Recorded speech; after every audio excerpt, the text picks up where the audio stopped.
Skupaj. Za začetek bi poudaril, da je policija zelo zadovoljna z odzivom ljudi in udeležencev v prometu, ki so dobronamerno sprejeli naše aktivnosti, ko smo včeraj izvajali tako imenovani maraton nadzora hitrosti.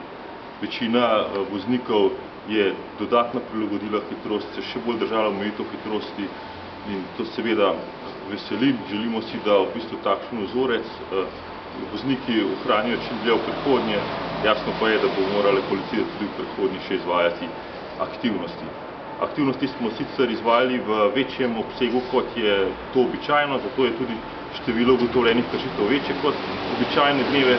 Če običajne dneve ugotovimo okrog 250-300 prekoračitev hitrosti, smo jih včeraj nekaj preko 1200.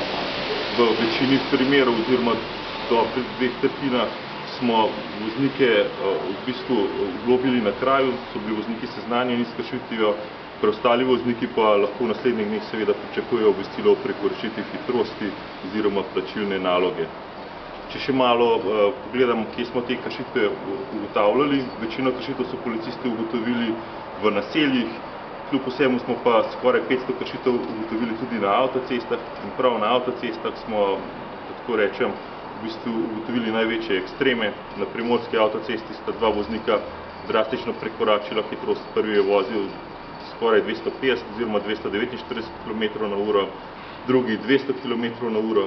Na pomurski avtocesti, kjer pa je omejitev hitrosti omejena na 110 km/h, so policisti zalotili voznika pri hitrosti 185 km/h. Kakšen je komentar na te voznike? Ja, v bistvu smo presenečeni nad tem, ker je bila akcija vnaprej napovedana. Mediji ste zelo aktivno v bistvu podprli naše aktivnosti na terenu in nas čudi, da se še vedno najdejo posamezniki, ki v bistvu ne spoštujejo prometnih predpisov, se požvižgajo na vse norme, ki v državi oziroma v družbi veljajo in tako sebe in druge v bistvu spravljajo v nevarnost. Imate kakšne podatke, so to bili vsi slovenski vozniki, oziroma so slovenski vozalnicami? 20 med njih sta bila slovenska, eden je bil tuj državljan. Bodo takšne akcije tudi prihodnje, oziroma kdaj lahko nov maraton pričakujemo?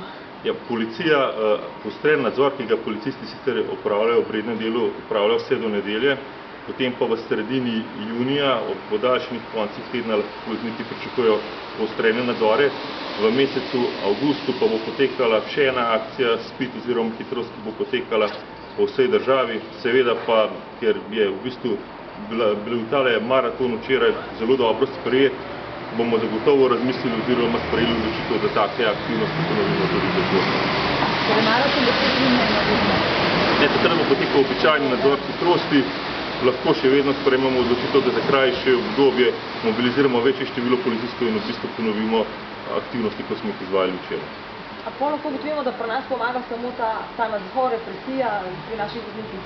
Ne, jaz mislim, da večina voznikov je kljub vsemu že hitrosti omejila oziroma zmanjšala v takem pričakovanem obsegu.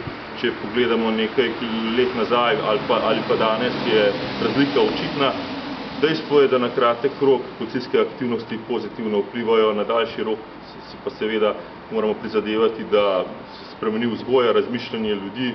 Enostavno ljudje morajo razumeti, zakaj je v naselju omejitev 50 km/h, ne 60 ali 70 in temu prilagoditi hitrost.